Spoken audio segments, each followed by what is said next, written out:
Okay, let's play a quick round of holiday bingo. Raise your hand mentally if you've got a family member who must be the center of attention, someone who overfunctions, insists they don't need help, and then resents everyone for not helping.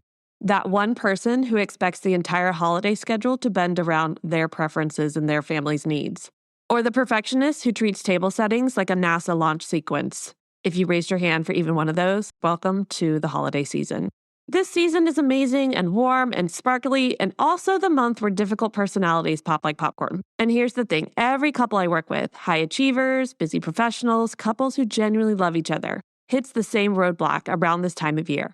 We're fine, it's just the people that stress us out. Not the gifts, not the travel, not the to-do list, though all of those do add a level of stress. They always come back to the people they're going to visit, or the people who are visiting them. Because December has a way of amplifying everyone's quirks, stress responses, and long-standing family dynamics, doesn't it? And as a couple, you're not just navigating your own triggers, you're navigating each other's families, expectations, and histories too. Let's throw in that cultural difference if you're in a bicultural relationship. Heck, you might come from the same country, and it still feels like a cultural difference. So today, we're talking about dealing with difficult people during the holidays. The personality types that tend to flare up, why they do, and the tools that help you stay grounded, connected, and sane while the world around you becomes a festive emotional obstacle course. So, grab a warm drink and let's dive in. Welcome to Relationship Reset, Reignite, Reconnect, Rebuild, the podcast for high-achieving couples who want to transform their relationship from surviving to thriving. I'm Katie Russler, a relationship coach and counselor with over 15 years of experience helping busy, overwhelmed couples rebuild connection, trust, and intimacy. If you've been together for years and feel stuck on autopilot, disconnected and frustrated by constant miscommunication, you're in the right place. Each week, we'll explore practical tools, relatable stories, and strategies to help you reignite the spark, rebuild your bond, and create the relationship you've always dreamed of. Because no matter how long you've been together, it's never too late to hit reset. Let's dive in. One thing I see over and over with couples this time of year is this. You're already stretched thin. Work deadlines pile up. Kids' schedules go wild. Why do they keep throwing things in last minute? Seriously, schools, come on. Travel plans shift 10 times, and companies act like December 31st is the end of the world. There's this cultural pressure that everything has to be perfect by New Year's Eve. And if you don't already know your goals for 2026, what are you doing with your life? So when I ask couples what they're most worried about heading into the holidays, they almost never say logistics. Or if they do, it starts that way, and then it's always, I'm anxious about being around my family. His mom stresses me out. Oh God, my sister drains me. We always end up arguing after we see your dad. Your relationship itself is usually fine. There's probably some cracks in the foundation from this year, but you know what? You've been working on it. It's just dealing with other humans that sends you into survival mode. Last year, I taught a workshop specifically on the different personality types that tend to make the holidays, let's call it sporty, a little more challenging. You got to be a little more active and on your toes. And here are the 4 types that I notice come out big time. The narcissist, the codependent, the entitled, and the perfectionist. And when I led the workshop, everyone was like, oh my gosh, I know exactly who each of these people are in my life. And it's not always family members, sometimes it's friends. So let's break them down because understanding why these behaviors show up makes it easier to protect your peace as a couple. And just side note, you might see yourself in some of these, so take note. You might be that person for someone else. Okay, so the first one, the narcissist. This is the holiday spotlight stealer. They are the star. Even if it's someone else's dinner party, they insert themselves in photos, turn every story back to their own life, and expect admiration for gifts that were expensive but not thoughtful.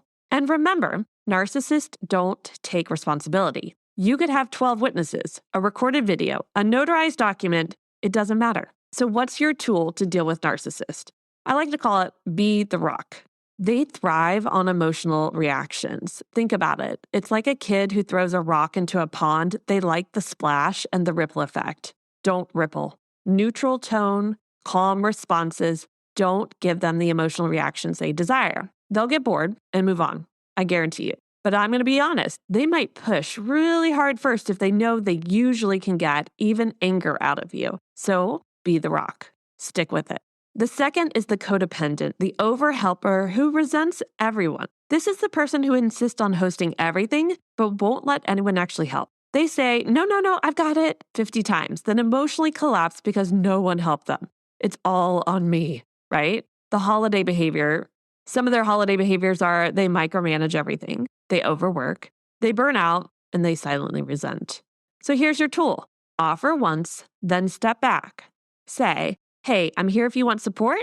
If not, I'll let you run things how you prefer.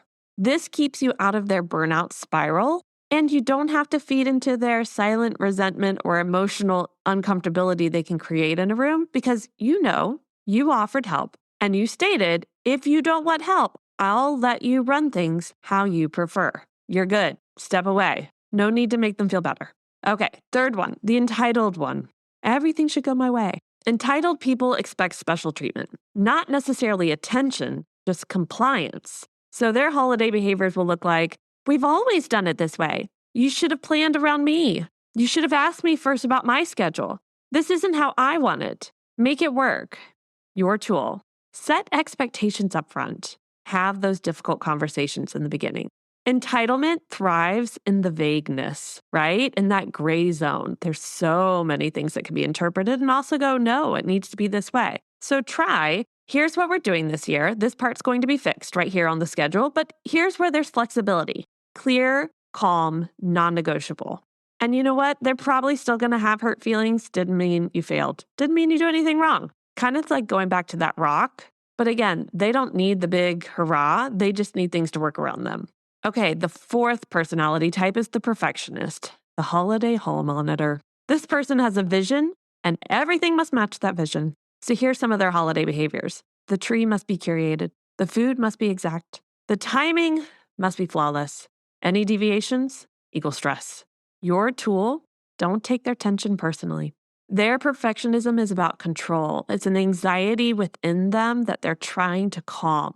It's not a criticism of you. Say, tell me what matters most so I don't accidentally throw things off, right? Like, tell me what you need me specifically to do and how you want it done, because this matters. I get it. And I definitely don't want to stress you out. This calms the nervous system and reduces conflict, right? Because we're acknowledging that they have particular needs. Hey, and you know what? They're probably the one hosting everything. So again, a little bit like the codependent, I'm here. What would you like me to do? But with the perfectionist, say, hey, I know you like this done a certain way, and I definitely want to meet your standards. What way would that be? Right? And not in a weird, like passive aggressive, like, I know you like things done a certain way.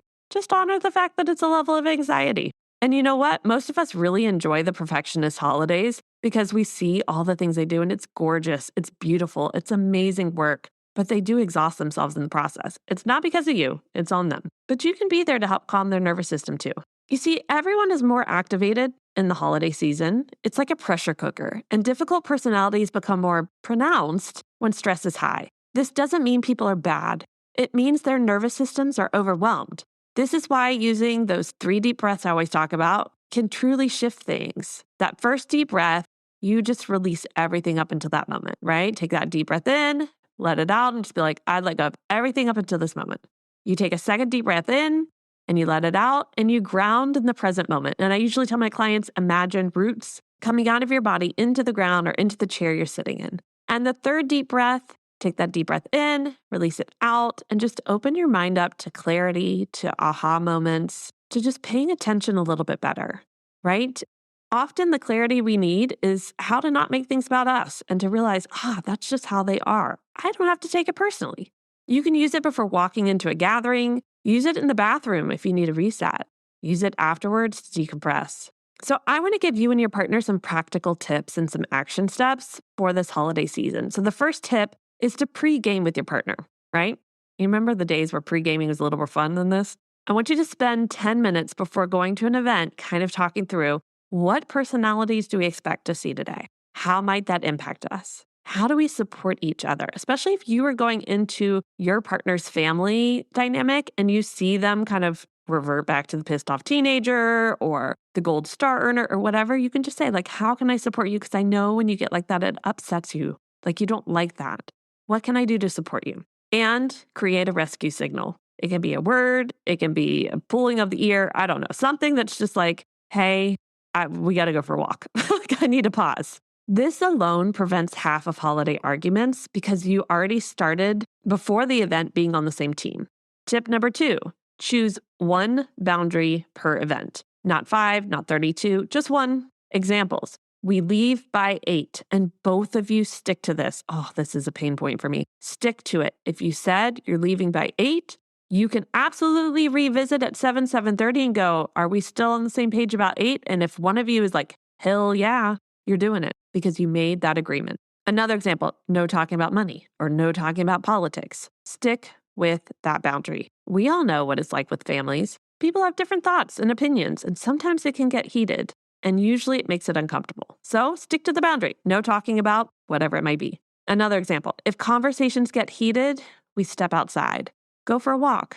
Take a moment, get some fresh air. That can be your boundary. One boundary means it's an enforceable boundary, right? We're not trying to think of all the 5 things we're not supposed to do. It's the one thing we are going to do or not going to do. Tip number 3, humor is your armor. Humor is like your nervous system's best friend.